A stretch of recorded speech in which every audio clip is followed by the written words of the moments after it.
안녕하세요 여러분, 서평 쓰는 남자입니다. 팀 켈러의 당신을 위한 사사기 소리로 듣는 서평 시작하겠습니다. 우상, 문화비평, 그리고 그리스도 중심적 성경 읽기, 팀 켈러의 당신을 위한 사사기.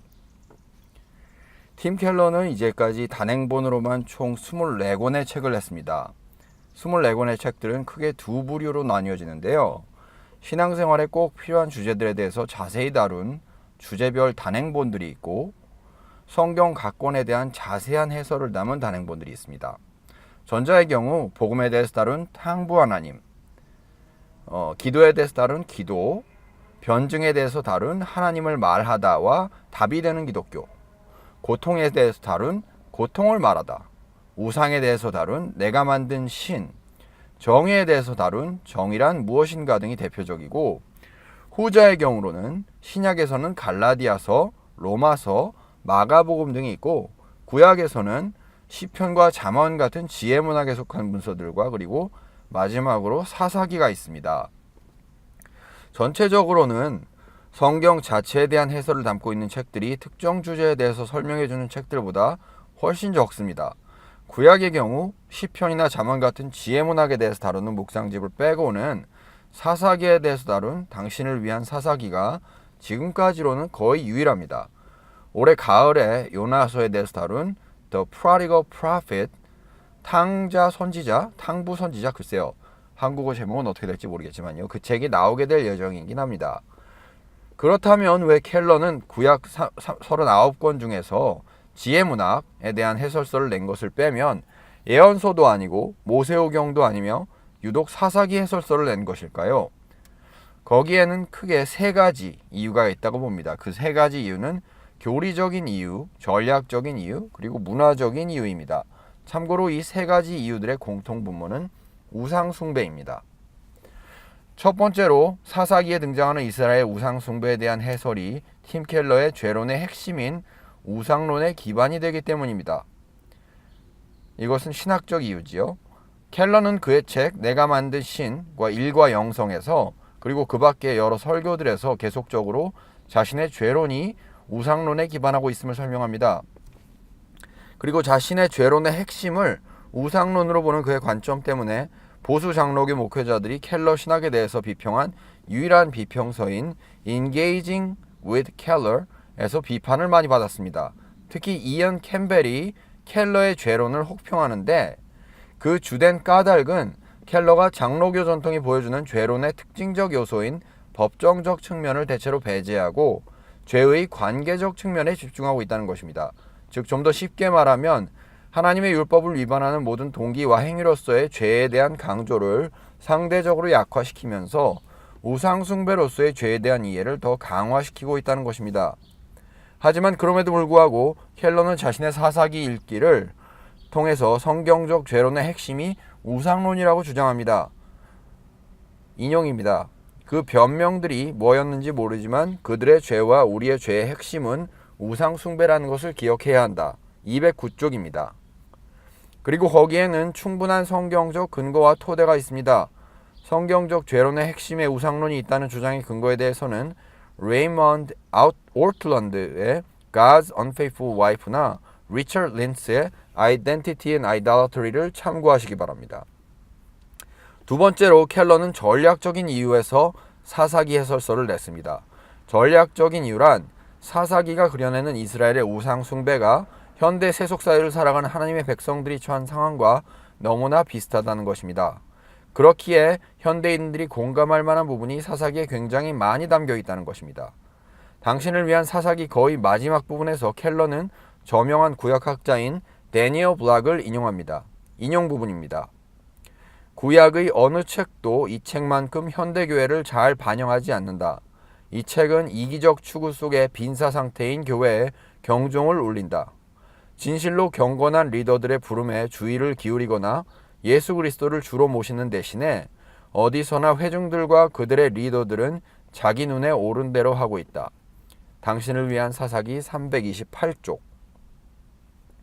실로 블락의 견해가 옳을 수밖에 없는 것은 사사기 전체를 통해서 이스라엘 백성은 하나님만을 섬기기를 멈추고 다른 것들과 하나님을 함께 섬기기를 반복하기 때문입니다.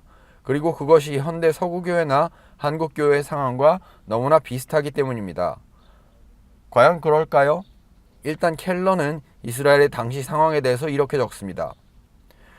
이스라엘의 영적 삶은 여호와 예배하기를 전면 중단하고 대신 다른 신을 예배하겠다는 단순한 결정보다 복잡한 것이었다. 사실 이스라엘이 한 것은 여호와에 대한 예배를 우상 숭배와 결합한 것이었다. 이교적 세계관 속에는 많은 신이 있고 농업, 사업, 사랑, 음악, 전쟁의 신 등 각 신이 영향력을 미치는 특정한 영역이 있으며 그중 어느 신도 삶의 모든 영역에 대하여 주권을 주장하지 않는다. 이러한 관점에서는 모든 사람이 각자의 취향과 필요대로 선택한 자신의 신들을 갖는다. 55쪽입니다. 바로 다음에 이어서 켈러는 현대교회가 왜 이스라엘의 상황과 비슷할 수밖에 없는지에 대해서 다음과 같이 설득력 있게 전달합니다. 인용입니다. 서구의 그리스도인들에게는 풍성한 결실을 약속하는 신상 같은 것은 별로 유혹이 되지 않을 것이다. 그러나 만일 어느 크리스천이 경제활동이 단순한 생업이 아니라 정체성과 안정감을 주는 등의 우상의 기능을 하는 도시에 산다면 교리적 믿음을 지키고 윤리적 처신을 하면서도 마음의 예배는 여호와와 돈, 직업으로 양분될 위험이 있다. 56쪽입니다. 마지막으로 켈러는 문화적인 이유 때문에 좀 더 제대로 말하자면 그리스도인의 삶에서의 문화 비평의 필수 불가결성에 관해서 역설하기 위해서 사사기 해설서를 냈습니다. 우리는 흔히 문화 비평이라고 하면 가방끈이 긴 식자층이 지적 유의를 위해서 하는 우리의 삶에는 별 쓸모없는 작업이라고 여기는 경향이 있습니다. 하지만 켈러는 그리스도인의 삶에서 문화 비평은 필수적이 되어야 한다고 역설합니다. 또한 사사기가 그러한 문화 비평의 필요성에 관해서 말하고 있다고 주장합니다. 그것은 우리가 살아가는 문화 안에는 항상 우상이 존재하고 켈러가 이해하기로는 그런 우상들을 분별하는 일이 바로 문화 비평이기 때문입니다. 다시 말하면 우리가 속해 있는 문화는 항상 어떤 특정한 이상을 그 문화에 속해서 살아가는 사람들이 추구해야 할 이상으로 제시하는 경향이 있는데 우리가 믿는 복음은 그런 문화적 이상이 무엇이든지 간에 비판적으로 분별하면서 하나님만을 섬기기 위해서 어떻게 해야 할지를 고민해야 한다고 말하기 때문입니다. 예를 들어 보겠습니다. 경영인들의 문화는 이윤을 많이 내는 것을 이상으로 제시하는 경향이 있고 그래서 이윤을 내는데 실패하면 그 압박과 두려움에 못 이겨 자살하는 기업인들이 많습니다. 팀 켈러의 내가 만든 신 서두 부분에 그런 안타까운 얘기들이 몇 살에 등장합니다. 한국의 남성 문화는 강함에 대한 집착이 있습니다. 흔히 감정 표현을 하지 않는 남성을 가장 이상적인 사람으로 그려내곤 하지요. 심지어 남자는 태어나서 3번만 운다는 격언이 있을 정도니 말입니다. 군대 문화는 그러한 남성 문화의 집약체라고 할 수 있습니다. 마지막으로 농경 문화는 풍작을 내는 것을 우상으로 제시하는 경향이 있습니다. 그래서 농경 문화에 속한 사람들은 자신들의 풍작에 대한 열망을 농업의 신에게 투영시켜서 그 신에게 제사를 드리곤 했지요. 그리고 흉년이 지속될 경우에 왕이나 지배계층을 향해서 반란을 일으키기도 했습니다. 이런 면은 역사를 통해서 우리에게 상대적으로 어느 정도 익숙할 뿐만 아니라 구약 성경에서도 꽤나 흔히 볼 수 있습니다. 그래서 켈러는 이 책 전체를 통해서 계속해서 우상 분별의 필요성에 대해서 강조합니다. 그리스도께서 실질적으로 우리 삶의 모든 영역의 주인이 되고 계신지 어떻게 할 수 있을까? 첫째로 우리 주변 사회 속에 있는 거짓 신들의 정체를 파악할 필요가 있다. 둘째로 삶의 모든 영역, 즉 우리의 가정, 경력, 소유, 야망, 시간 등을 정직하게 살펴보며 두 질문을 해야 한다. 1번, 나는 이 영역에서 하나님이 무엇이라고 말씀하시든지 그대로 하려고 하는가? 2번, 나는 하나님이 이 영역에 무엇을 보내시든 받아들이려고 하는가? 56, 57쪽입니다. 켈러에게 문화비평을 통한 우상분별은 또한 회개로 이어져야 합니다. 그런데 켈러에게 있어서 회개란 도덕적인 범과로부터 행동적인 차원에서 돌이킴만을 뜻하지는 않습니다. 그리고 그 동기 또한 죄를 계속 지을 때 내가 당하게 될 손해가 죄를 짓지 않을 때 내가 얻게 될 유익보다 크기 때문에 즉 손익 계산을 해서 돌이키는 것이 아닙니다. 오히려 회개란 복음 메시지에 기반한 돌이킴입니다. 복음 메시지는 내 마음의 동기를 성찰하도록 이끕니다. 따라서 회개란 단지 죄의 결과에 대해서 슬퍼하는 것이 아닌 죄를 짓게 하는 내 마음의 동기에 대해서 슬퍼하는 것입니다. 보통의 경우 죄를 짓는 사람들은 죄를 지음으로써 누리게 되는 기쁨이나 유익이 있고, 그 기쁨이나 유익에 비해서 만약 죄가 발각되었을 때 당하게 될 손실이 너무 클 경우 죄 짓기를 그만둡니다. 즉 손익계산을 하는 것이죠. 하지만 켈러는 복음에 기반한 회개는 손익계산이 없는 하나님의 마음이 신자의 마음에 닿아서 일어나게 되는 슬픔이며, 따라서 죄의 결과에 대한 슬픔이 아니라 죄의 동기에 대한, 즉 내가 하나님 외에 다른 것을 사랑하고 있다는 사실에 대한 슬픔이라고 말하고 있는 것입니다. 또한 더 나아가서 복음 메시지는 절대로 나 자신에 대한 후회나 혐오로 이끌지 않기에 복음 메시지에 기반한 회개 또한 그러합니다. 왜냐하면 인용입니다. 진정한 회개는 죄의 유일하고 진정하고 영구적인 결과인 주님의 상실에 초점을 맞추기 때문이다. 회개는 항상 우리로 하여금 일어난 일을 받아들이고 그냥 지나가게 해준다. 하나님이 우리를 용서하셨고 우리가 하나님을 잃지 않았다는 것을 깨달을 때 땅의 결과들은 비교적 작게 느껴진다. 나는 일어난 일보다 훨씬 더 심한 결과를 겪어서야 마땅해. 진짜 처벌은 예수님이 당하셨고 나에게 임하지 않을 거야. 112, 113쪽입니다. 사실 회개는 이 책 전체에서 켈러가 계속해서 설명하는 주제입니다. 그 이유는 사사기에서 이스라엘 백성들이 진정한 회개가 없이 자신들이 외세의 압제 때문에 고통을 당할 때 반복적으로 하나님께 부르짖지만, 그리고 하나님은 그들의 부르짖음에 당신이 구원의 대리인인 사사를 보내심으로써 응답하시지만 이스라엘 백성들은 끝까지 진정으로 회개하지 않기 때문입니다. 오히려 이스라엘 백성들이 하나님을 버리고 다른 것들을 섬기는 상황은 점점 더 악화되어 갑니다. 켈러는 이러한 우상 숭배가 삼손 시대, 즉 사사기 13장에서 16장에서 회복 불가능한 상태로 들어가기 시작했다고 진단합니다. 왜냐하면 삼손 시대 이전에는 이스라엘이 외세에 대한 예속이 처음에는 정치적 군사적인 예속에 지나지 않았기에 탄압과 핍박이 있었고 거기에 저항해서 하나님께 부르짖는 자들이 있었지만, 삼손 시대 이후에는 그러한 예속이 문화적인 것이 되었기 때문에 점점 더 저항조차도 사라지게 되었기 때문입니다. 인용입니다. 이제 이스라엘 사람들은 신음하거나 그들의 포획자들에게 저항하지 않는다. 왜냐하면 블레셋의 가치, 풍습, 우상들을 완전히 받아들이고 순응했기 때문이다. 삼손과 마찬가지로 이스라엘 사람들도 블레셋 사회와 결혼하기를 갈망했다. 필시 그것은 문화적 상향 이동의 방편이었을 것이다. 이스라엘 백성은 더 이상 그들만의 고유한 문화가 없었다. 여호와를 섬기는 것에 기반을 둔 고유 문화가 없었다. 켈러는 여기에서 현대의 그리스도인들이 현대 문화에 예속되는 안타까운 모습들을 오버랩으로 떠올리고 있는 것이 틀림없는 것 같습니다. 왜냐하면 문화적 예속이란 가장 심각한 상태의 우상숭배이며 아무런 정치적 군사적 압제를 경험하지 않는 현대 그리스도인들에게 유일하게 남은, 하지만 가장 강력한 종류의 예속이기 때문입니다. 따라서 켈러는 그리스도인들로 하여금 우상을 분별하라고 촉구하며 특별히 사사기의 메시지가 담고 있는 우상 분별과 회개, 그리고 궁극적 변혁의 지혜에 주목하고 있는 것 같습니다.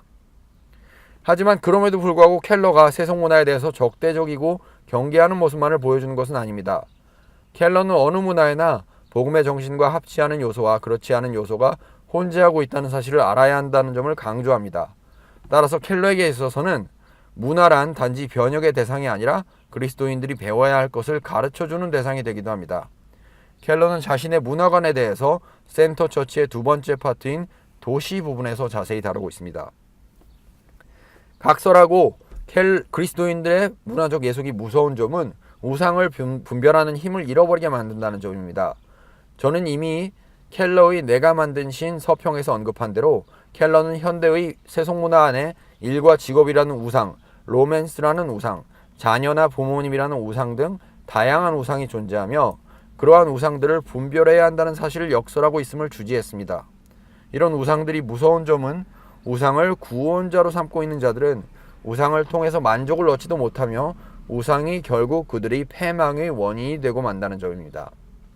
자녀를 자기 인생의 궁극적 의미로 삼는 부모는 자녀에게 과도한 기대를 쏟아부음으로써 자녀가 그러한 기대에 부응하지 못할까 하는 두려움과 그렇게 되었을 때 부모님께 사랑받지 못하고 버림받게 되는 건 아닌가 하는 불안정감을 가지게 만듭니다.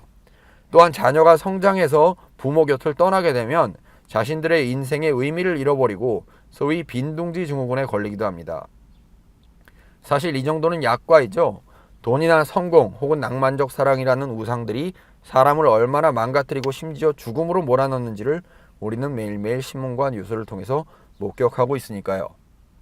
하나님은 그래서 이스라엘 백성들이 진정한 회개를 하지 않고 있을 때에도 먼저 당신의 대리인인 사사들을 보내셔서 그들을 구원하십니다. 그래서 켈러는 사사기 안에도 또한 하나님의 은혜에 대한 강력한 메시지가 존재한다고 말합니다. 인용입니다. 이스라엘이 회개의 반응을 보이는가? 그런 징후는 없다. 사사기 6장 11절에는 백성의 진심 어린 회개, 우상들을 불태우기 등등이 나오지 않는다.